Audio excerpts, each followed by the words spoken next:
view management ឬក៏ SketchUp scene អញ្ចឹង click នៅលើ icon មួយនេះដើម្បីបើក view management shortcut អក្សរ F នៅក្នុងនេះគឺយើងមានពីរ option favorite ហើយនិង scene នៅក្នុង SketchUp នៅពេលដែលយើងអាសាធ្វើការនៅលើ scene ណាមួយយើងអាច add ដាក់ទៅ favorite បាន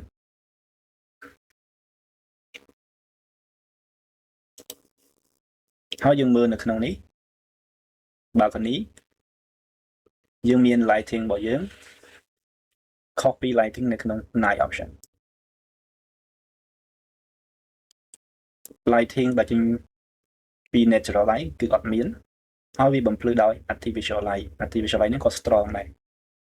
នៅក្នុង balcony វិញ lighting របស់យើងពី natural light គឺវា strong ហើយ artificial light គឺអត់សូវ strong ដោយសារយើងប្រើ preset 2 preset ទី1គឺ visual preset preset ទី2គឺ light management ឬក៏ light preset យើងចូលមកក្នុង sunset ហើយយើង click នៅលើ option នេះ edit ឬក៏នៅពេលដែលយើង create view ថ្មីគឺវានឹងលោតផ្ទាំងមកដូចគ្នា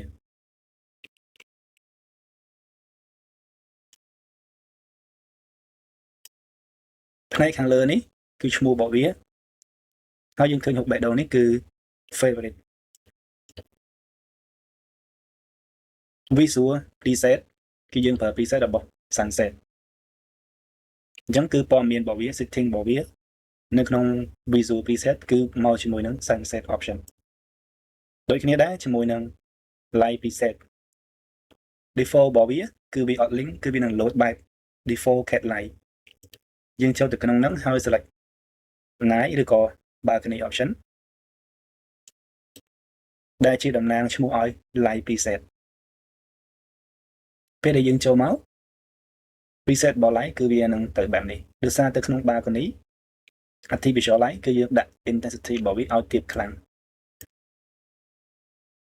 អញ្ចឹងនៅក្នុង scene មួយនេះ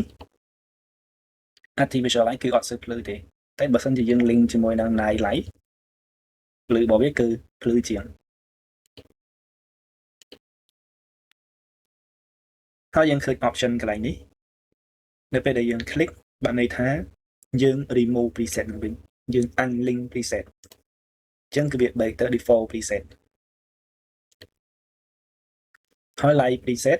យើងអាច edit បានដោយ click នៅលើ option ហ្នឹងគឺវានឹងបើក tool light management មកវិញចំណែកកាមេរ៉ាវិញជាទូទៅគឺយើងអត់ប៉ះពាល់វាទេដោយសារ navigation របស់យើងគឺយើងពឹងផ្អែកទៅលើ SketchUp ឬក៏ Enscape Direct នៅពេលដែលយើង move យើងឃើញ option របស់វាមានការ update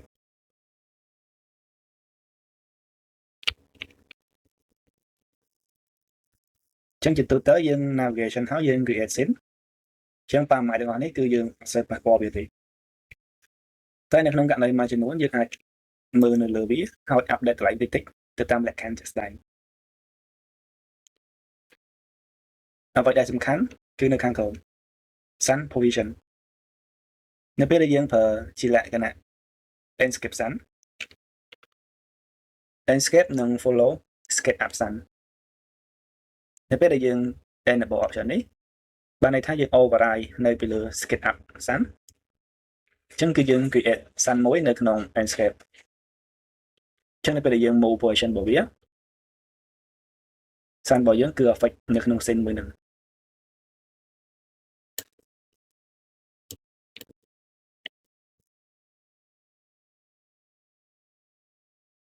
កាលណាព្រះអាទិត្យរបស់យើងកាន់ទៅទៀត